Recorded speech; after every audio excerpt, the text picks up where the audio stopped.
Hai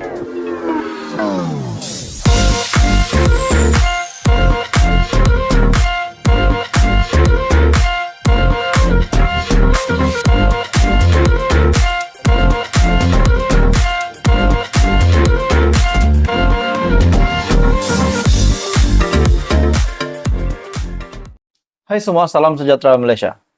Tuan-tuan dan puan, satu pendedahan yang sangat mengejutkan, satu pendedahan yang panas berkaitan dengan zaman ataupun era Tun Mahathir yang menjadi Perdana Menteri terdahulu.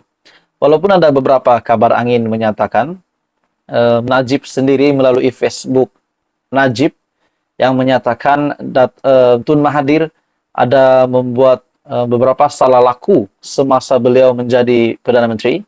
Hari ini pula, tuan-tuan dan puan, satu dari dapatan saya, bagi saya ini satu kejutan besar.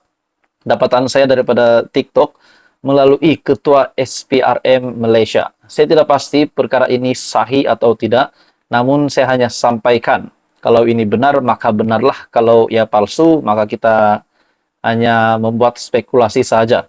Namun dalam kenyataan daripada TikTok ini, kami sudah siasatan lebih 200 semua rasuah dan salah guna kuasa Tun Dr. Mahathir Mohamad sejak 1981 sehingga 2003 dan hantar balik pejabat peguam negara untuk dituduh bahwa Akta SPRM, Akta Sosma Amla, dan lain-lain dijangka hadapi lebih 200 pertuduhan dan akan rampas semua aset bekukan harta Tun Dr. Mahathir Mohamad dan keluarga beliau.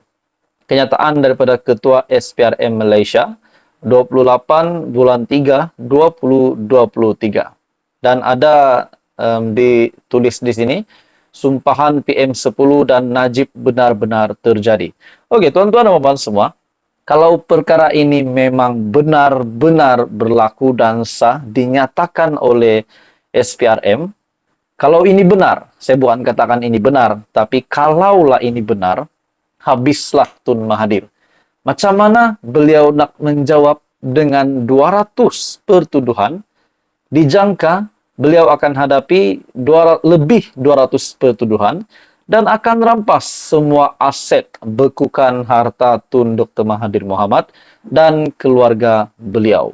Ini satu kejutan besar. Oke, baik saudara-saudara, sebelum saya meneruskan isu ini, apa komen Anda berkaitan dengan isu ini? Adakah ini memang ada kabar angin ataupun ada memang benar perkara ini berlaku?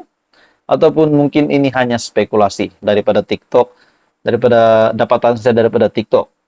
Dan melalui ini juga banyak yang komen. Ada yang komen yang menarik minat saya. Zaman Tun kurang sosial media, so senang buat kerja. Ada yang kata, dulu Anwar tidak ada kuasa. Sekarang dah jadi Perdana Menteri, dia boleh bongkar segalanya. Sebab itu, Tun M tidak suka Anwar jadi Perdana Menteri. Ada yang kata, sebab tu dia takut Datuk Seri Anwar Ibrahim naik Perdana Menteri. Tunjukkan bukti kalau setakat kami sudah siasatan lebih 200, semua orang boleh cakap. Jadi tuan-tuan dan semua betul juga, melalui dapatan ini, kalau perkara ini benar, memang ini satu berita paling buruk akan diterima oleh Mahathir. Ada yang kata juga, SPRM terbaik. Ada juga kata Najib sumpah, Najib kekal ke dalam 12 tahun. Jadi tuan-tuan semua melalui kenyataan ini, apa komen Anda? Kalau benar, SPRM sudah buat siasatan lebih 200 semua rasuah dan salah guna kuasa Tun M sejak 1981 hingga 2003. Jadi ini pasti satu berita buruk untuk Tun Mahathir kalau memang benar Tun Mahathir menyeleweng ataupun rasuah, salah guna kuasa sebagai Perdana Menteri ataupun pemimpin pada ketika itu. Kalau ini benar, sudah pasti Tun Mahathir akan dikenakan tindakan. Seperti mana juga pemimpin-pemimpin di Malaysia yang sudah terima pertuduhan di mahkamah berkaitan dengan rasuah, meminta dan menerima rasuah, salah guna kuasa, pengubahan uang haram, dan sebagainya. Jadi apa komen Anda? Teruskan bersama di dalam channel ini. Jangan lupa tekan butang like, share, dan subscribe. Hai semua, salam sejahtera Malaysia. Selamat datang ke channel Fels Lifestyle. Saudara-saudara, tuan-tuan, dan puan-puan.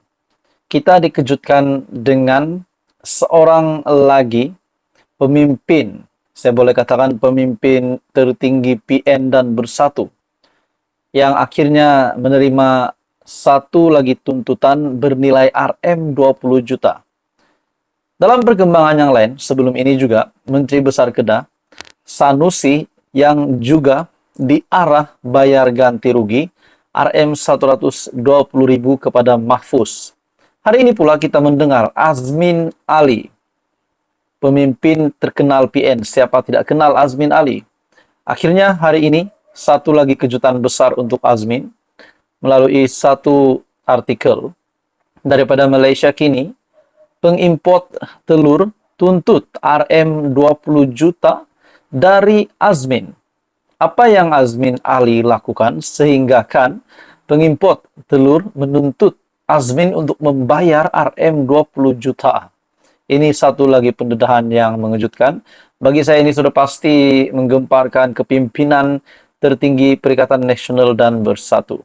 Oke, baik, sebelum kita meneruskan ulasan ini, berita yang panas ini, saya meminta jasa baik Anda untuk bantu channel ini dengan menekan butang like. Anda boleh share video ini, dan boleh juga dipersilakan untuk tekan butang subscribe. Dalam satu artikel daripada Malaysia Kini, pengimport telur JNE Advanced Tech Sendirian Berhad telah menghantar surat undang-undang kepada bekas ahli Parlimen Gombak, Azmin Ali, selepas dia mendakwa ahli perniagaan Deepak Jaikishan memperoleh kontrak untuk mengimport telur itu melalui rundingan terus.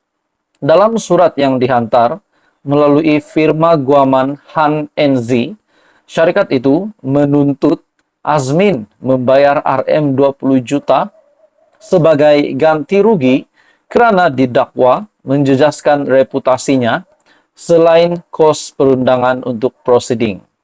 Ia juga menuntut Azmin menarik balik dan memohon maaf secara terbuka atas dakwaannya dan berjanji tidak akan mengulanginya.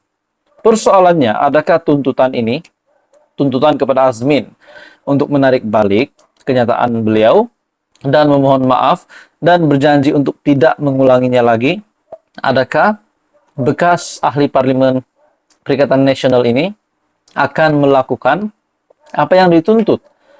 Dalam artikel ini, sekiranya kami tidak menerima jawapan yang memuaskan dalam tempo 7 hari dari penerimaan surat ini, arahan kami adalah untuk memulakan prosiding undang-undang terhadap Anda, kata surat itu. Surat itu menyasarkan ucapan Azmin di Kuala Lumpur pada 11 Mac, terutamanya sebahagian daripada ucapan di mana Azmin mendakwa Deepak telah memperoleh kontrak untuk mengimport telur melalui rundingan terus. Kerajaan telah meluluskan import telur dari India sehingga Jun untuk menangani kekurangan teruk telur ayam di pasaran tempatan. 2 hari selepas Azmin berucap, pengimport tunggal telur itu, JNE Advanced Tech, menafikan ia memperoleh kontrak melalui rundingan terus dan mengancam untuk menyaman jika Azmin tidak membuat kenyataan pembetulan dalam masa 72 jam.